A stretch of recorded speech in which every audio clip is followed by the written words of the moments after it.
Hi guys, Raven Song here. I'm not sure. I'm hoping this will film properly. I'm hoping I'm not dealing with swine cam again here. Anyways, speaking of swine cam, that video ended up being taken down and redone, and I redid the video on it for a specific tarot deck. But on the back end of that video, I showed you my creation here, and this is inspired by Giselle Medwich. She has this beautiful reading cloth that she has that is so simple, monotoned, just gorgeous. And I was tempted to order one from her, but I decided I wanted to create my own. So this is what I came up with, and this is made. It's done slow stitching style, like hers. But this one's made from an old skirt that was picked up at the secondhand store. And it's an eyelet flower design there on the back. Put a little doily on it, a little flower, a little lace. Did some stitching in between here to create kind of a vine pattern going across the flowers in the back. Plus I've got this beautiful piece of wedding lace that I picked up at the hobby store. So that's the back side, and then this is my front side that I am so in love with. This, or the inside or face side, whatever, however you want to call it. But I've got Hecate's wheel, and did all the seed stitching and straight stitching, creating the labyrinth type pattern along here. And the 7 points, and then a little bit of avocado dyed scrap material that I put in here for decoration, a little lace, a couple more little doily thingies, some more of the sequins lace from that wedding lace that I picked up, and this other lace that came off of an old shirt that also came from the thrift store. It's a tea-dyed, what do you call it? Flour sack cloth on the inside with a little bit of padding, and then, like I said, the eyelet on the outside. So I am so in love with this. This came out so beautiful. I don't know if I'm going to use it as a reading cloth or it's going to be an altar cloth, strictly used for the altar, or if I'll use it for reading. But for today, I'm going to put it on this. I'm going to leave it out for this deck that I just picked up. It's one that's been in my shopping cart with Amazon for a long time. Just hadn't pulled the trigger on it. And I finally decided to go ahead and do it. And I checked a couple videos out while I was doing that, or before I actually bought it. And there isn't a lot on this deck. It is, I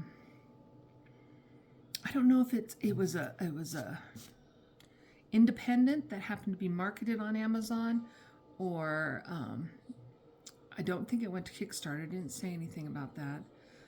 But I do know it's a project piece by several artists. And like I said, I did watch a couple videos and it intrigued me a lot. And there were a couple case in point things that I could see in the videos about some of the cards. But in all total, there were only like 11 cards that didn't quite mash up with the rest of the deck. And that's because you got different artists. But as I'm watching it, I'm thinking, I can fix that. I can fix that. So this is Artist Inner Vision Tarot by No Monet, which I think is one of the artists. And she's the one that kind of pulled the group together to create such a deck.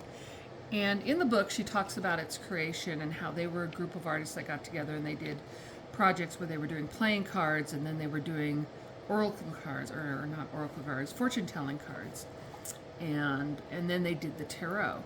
And then as the tarot progressed, they kind of thought about doing it as a production deck, but it kind of fell through fell through at a certain point. And then the more she thought about it, she got in touch with a few of the other artists and they were able to pull together the deck. Plus, they didn't just use the people from their group, they used other artists or people that they knew, the other artists knew, you know, kind of a chain type thing there that to put this deck together. And so it's like 23, 22, something like that. 20 plus artists put this together, and great little book. It came with this tucked inside here. It came with its own bag, which I'll probably silk line it or do a little alteration on it also.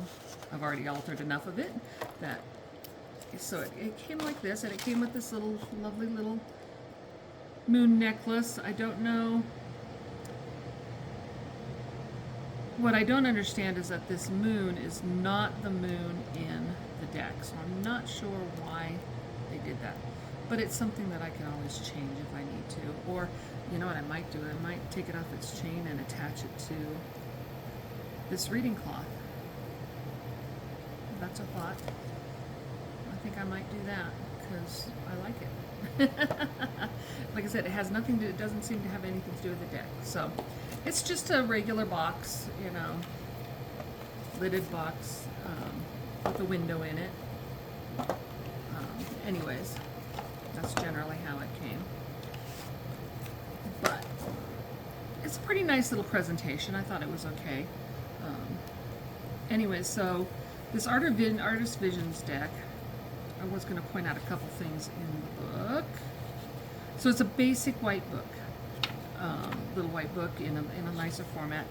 One thing I'm not sure I'm thrilled with, I mean, it works, it's okay.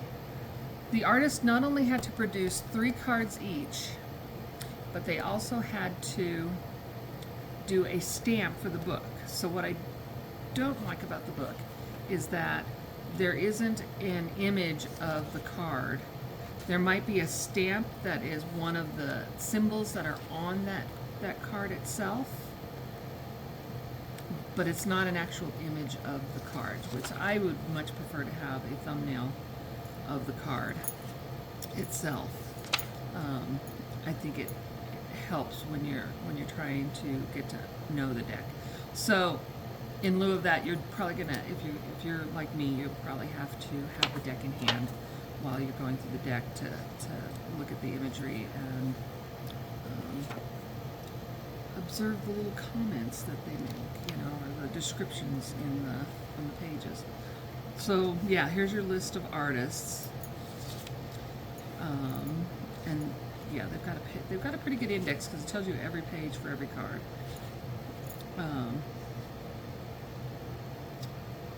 Book and goals, the inner vision. Let's see how to choose to relate to that. Blah blah blah blah blah. There were a couple things I marked.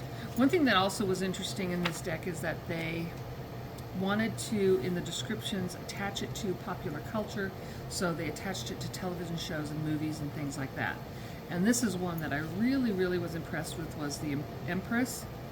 The Empress signifies a time of domestic security and peace. She can represent impending marriage, fertility, motherhood, simply domestic bliss, a happiness that is only achieved through sharing of a close personal love. This can be sexual in nature, it can be caring, sustaining, and parental love. The Empress is also the harbinger of creativity, bringing not only birth of children, but birth of ideas and creativity. I love that statement right at the end there. Anyways, the negative of this card could be a retreat from emotions and the physical side of life, and or using intellectual capabilities to solve a problem.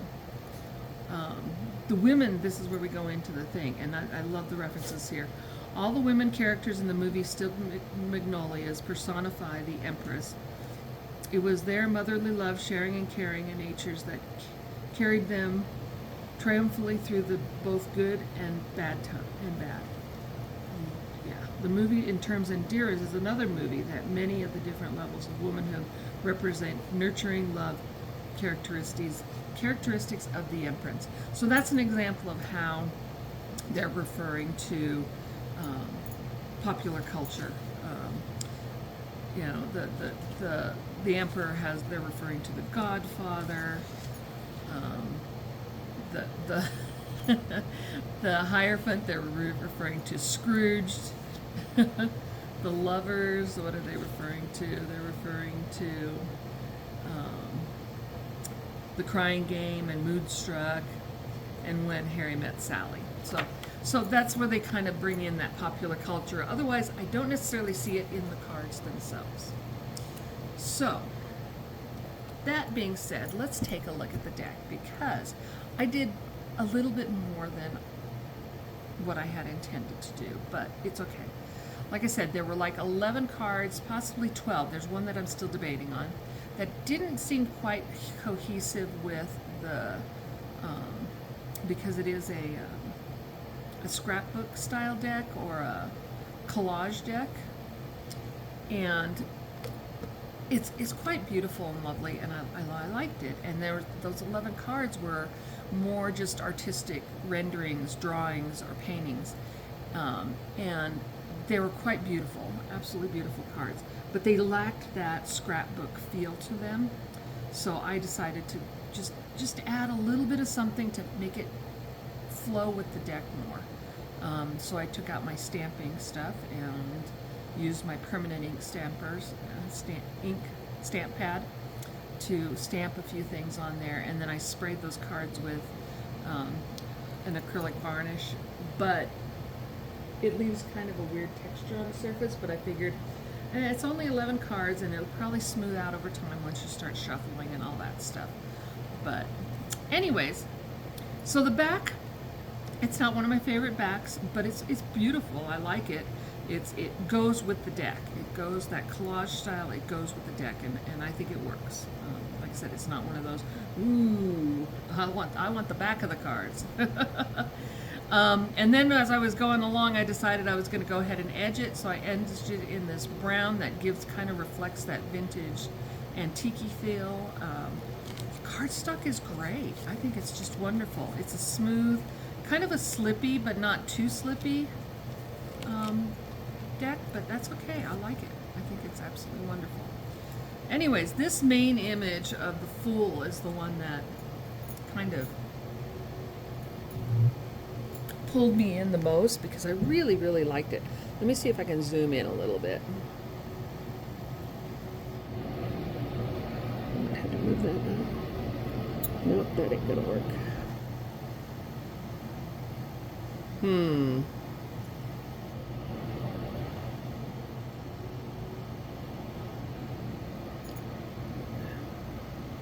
We'll go with that. You might have to adjust on your end. And hopefully, like I said, Swine Can tends to want to focus on this, and I want it to focus on this. So hopefully it'll cooperate today and stay where it's supposed to do. In fact, I'm gonna stand while I'm doing this so I can see what's going on the screen. Anyway, so this is the Fool card. I think it's quite lovely. It's very interesting. It's like I said, it's collage. It's got the map. It's got a compass or a sundial there. It's got these butterfly-like creatures coming out of his suitcase, which I thought is really cool. So quite lovely. I like that a lot. And the Magician. This is one that I stamped. So because it was such a beautiful image and just a rendering, a magical painting type thing, I didn't feel like the lettering on the bottom helped imbue that collage-y effect. So I went ahead and stamped over the top. And what I stamped is, the world of reality has its limits. The world of imagination is boundless. So I thought that kind of went along with I kind of had to stick with the type of stamps that I had. And, you know, I think they worked out okay. They probably wouldn't be necessarily, some of them might not be my first choice, but they were the closest I could get. And some of them jumped out at me and said, this is it. This is the one for that card. And these first two are probably the ones that did that the most. So this is the High Priestess. I added a stamp here. And I also have a tarot stamps that I used on a couple of these where they're the traditional Waite-Smith. And I just slipped that in there. I may not talk about all of these because I mostly wanted to show what my alterations were on this deck.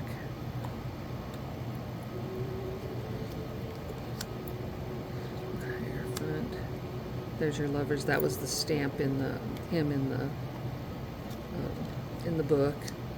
The chariot is interesting. They've got it in mirror reverse here. Not the numbers, but the word chariot is. The letters themselves are flipped. So anyways, so it's a little hard to read. I'm not sure about the meaning in the book. It does not,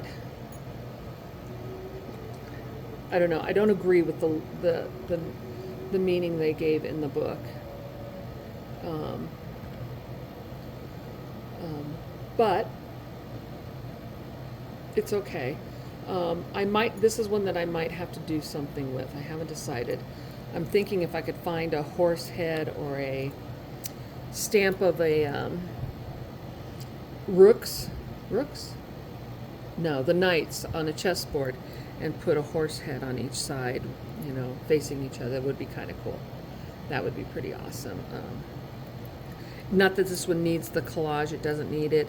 It would be strictly there for me to be able to pull up that meaning really quick that I tend to gravitate towards. Not the one in the book. And these are beautiful cards. I mean, they really do. They did a lot of work on this. I mean, they successfully created a tarot deck and captured all its meanings and the full feel of how a tarot deck's supposed to work. It's not. I was afraid it'd be just like a money grab deck, but you know what? This is probably the best collage deck I've seen in a long time. I can connect to it very, very easily.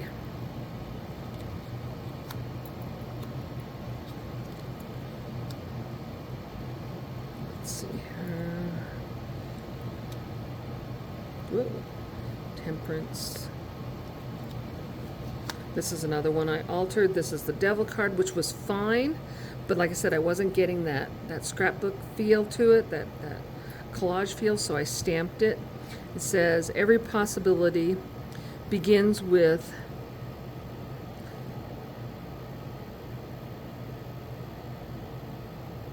the courage to imagine. That's what it is. So it didn't quite go with the Devil card, but it's a saying to grab onto when you're trying to fight those demons and trying to break that chain. Is how I felt when I put that one on there. There just wasn't anything in my stamping thing to do with abdication of power and things like that. So the Tower is one that I think I might have to hit on, but I'm not positive yet. It's working for me right now.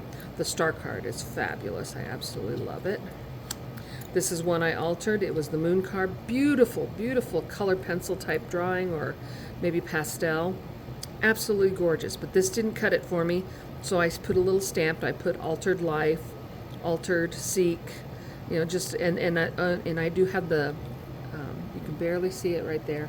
I do have the Waite Smith Moon card stamped under her robes, or under her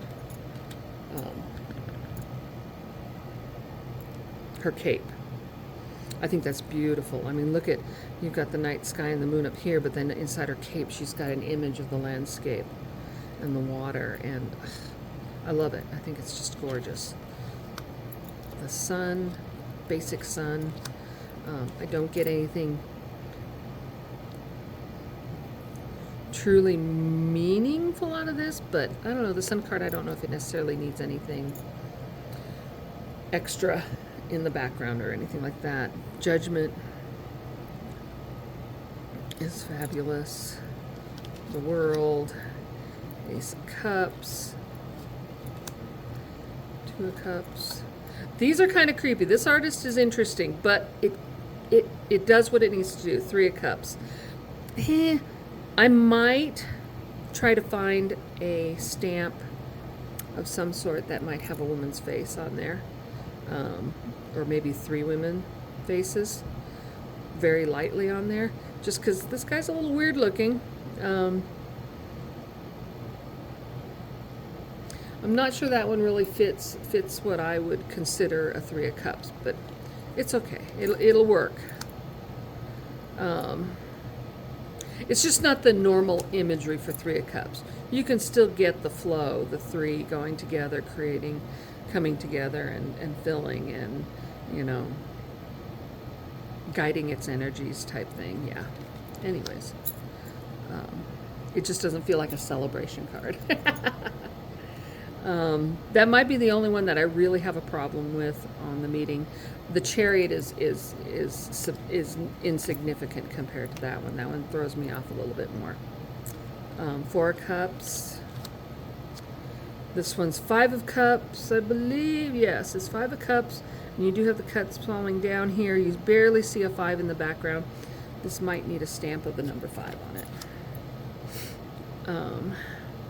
6 of Cups, childhood. 7 of Cups, choices. This is the one that I was debating on. Yes, it's kind of a collage-y cut and paste look, but it's more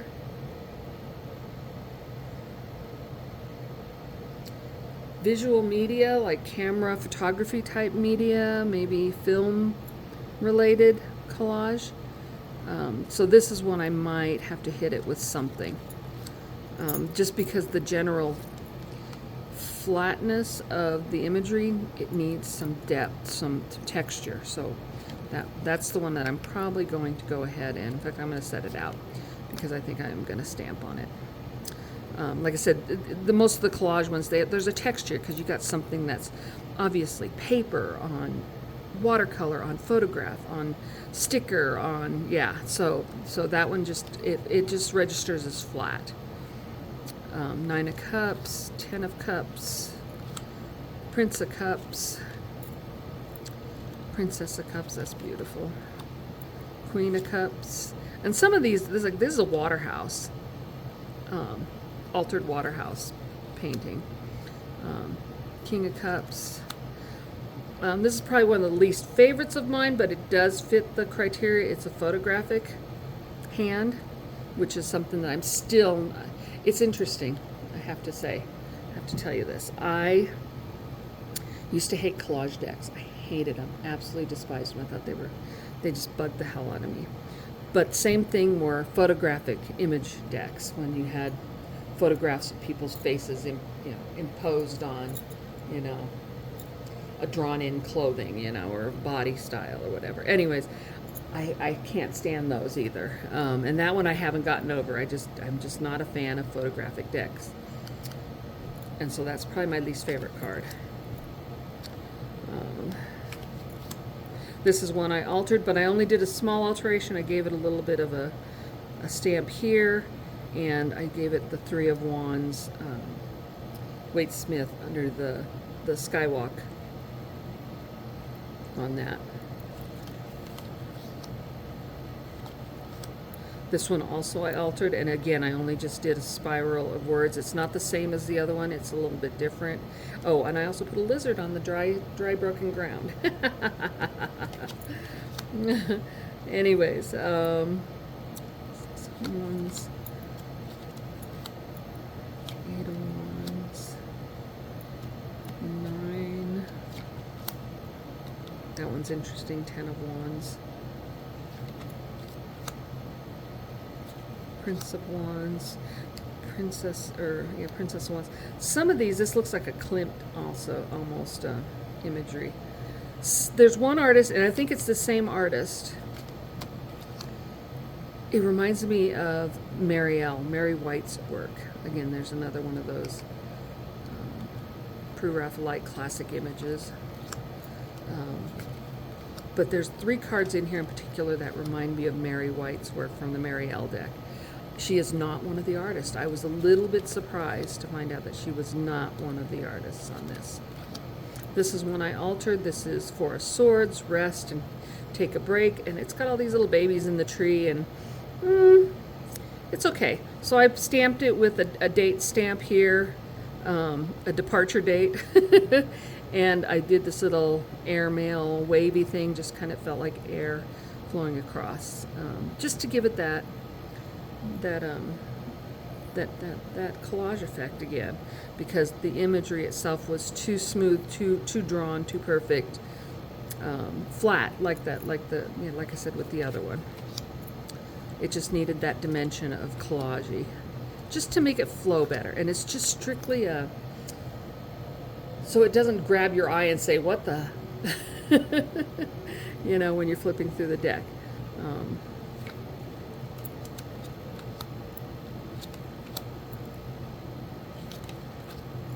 You know, if I repeated myself enough here, I'm going to do it again here. So this one is the Prince of Swords that I stamped, and I just put an airmail stamp on there, par avion, for Prince of Swords, because I just thought that would, it just helped give that dimension back to it. Just a quick little something. Nothing that takes away from the artist's work themselves. Sorry, did that. That kind of went out of focus, I noticed. So you can see it, the par avion, yeah. Anyway, so I didn't want, because I didn't want to kill what the artist did. I wanted it to, this is that other card that reminds me of Mary White's work. This is the second one in this. It's beautiful. It's one of my favorite, Queen of Swords. Just stunning. Just stunning. Love it. This one I altered too. This one is the King of Swords, and basically I did a king stamp right in the center of the scales there, just to give it that dimension again. Like I take it away from that flat, but yet stick with the theme without altering the art itself.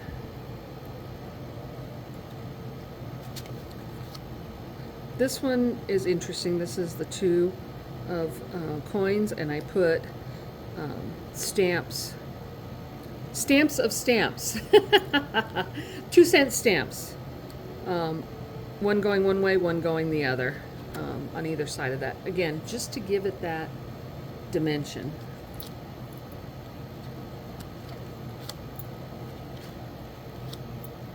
This is one that is beautiful too, that I thought was gorgeous. Absolutely loved it, but I felt like it needed to connect back to my traditional observance of imagery in the Waite Smith style of reading. So I put you can kind of see it in the background. It's like the cathedral, a window from a cathedral in the background just over that. Plus I put the writing here, we rise by lifting others.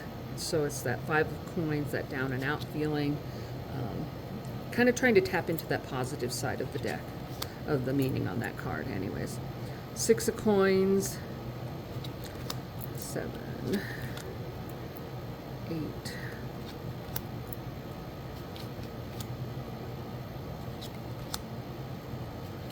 I'm trying to keep an eye on the camera and make sure it's, this is the third card in the deck that reminds me of Marielle, and it's just gorgeous.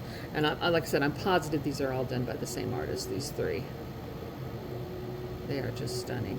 That's the other thing in the book, and that's the King of Coins. And I think this is the same guy that did the 3 of Cups. I like this one better. I can relate to that one better. Anyways, so that's that. And that was something else I was going to show you in the book, is that, let me go back. Let's back up and I can sit down again. And hopefully it doesn't mess us up. The back of the book is kind of nice. It's got how to use the tarot, divination, meditation, and it has only really 2 card spreads, which is your Celtic Cross traditional, and this 5 card, which doesn't give you an image with, which I find kind of interesting. That would have been nice to have. It does, I guess it really doesn't matter. But it has the biographies of the artist, which is fabulous. Does it say the cards that they actually did? This Arnell Ondo has done the transformational tarot, which I think is out of print. But I think I have it. I think I finally got my mitts on that. Arnell, and it's a she. It's not a he. Southern California. No, it doesn't tell you which cards they did, and that's too bad. I wish it would have told us which cards they did. Keely Graham. Some of these artists are known for their decks already, so.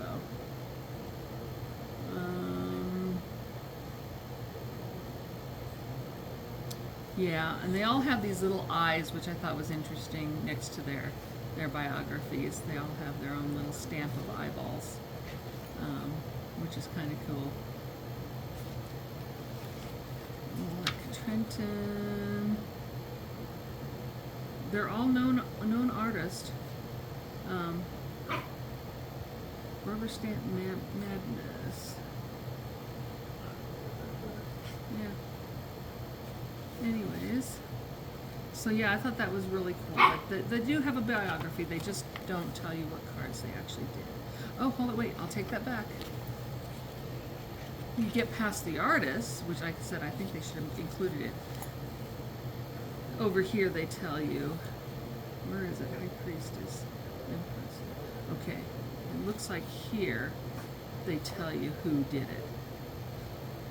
Red Dog Scott, Julie Hannigan. See, I think they should have included that maybe when they did this up front. Interesting. So it's got its own little section of the artist design what cards they did. But it only goes by each card. Does it do all the cards or only the majors? It feels like it might be only the majors. It may be only the majors. No, there's the suits too. Interesting. I'm really surprised they didn't include that with the cards descriptions themselves. I think that would have been more effective in the book because this is its own whole section at the back, which is fine. I mean, that works. But I probably would have bypassed this if I hadn't just been flipping through this. Like some of these descriptions are Ace of Coins, Connie Hauser. This card was rendered using copyright free image on original composition. So,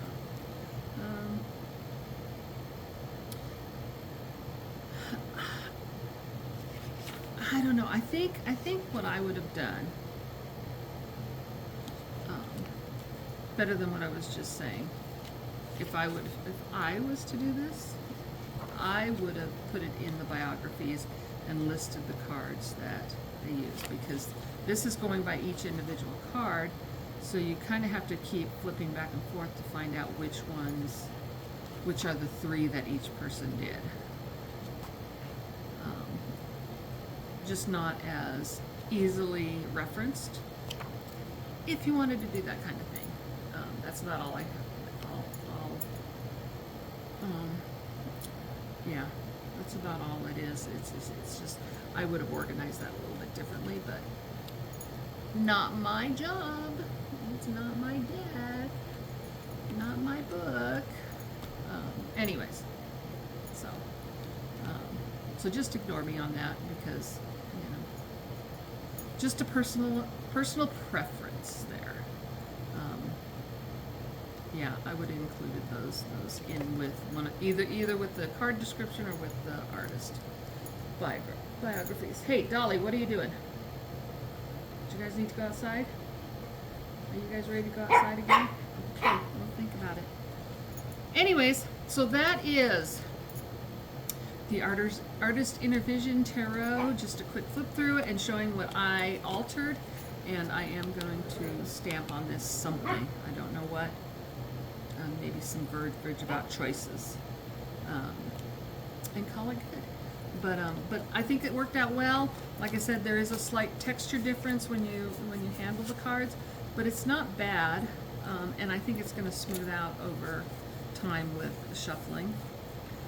And I did use permanent ink, a solvent ink on my stamps, and so it should hold up. Like I said, I only sprayed it just to be cautious on the shuffling side that it didn't rub it all off, or end up on the backs of the other cards. So anyways, I had fun. I was being creative this week. So thank you so much for joining me, and I will see you on the tube.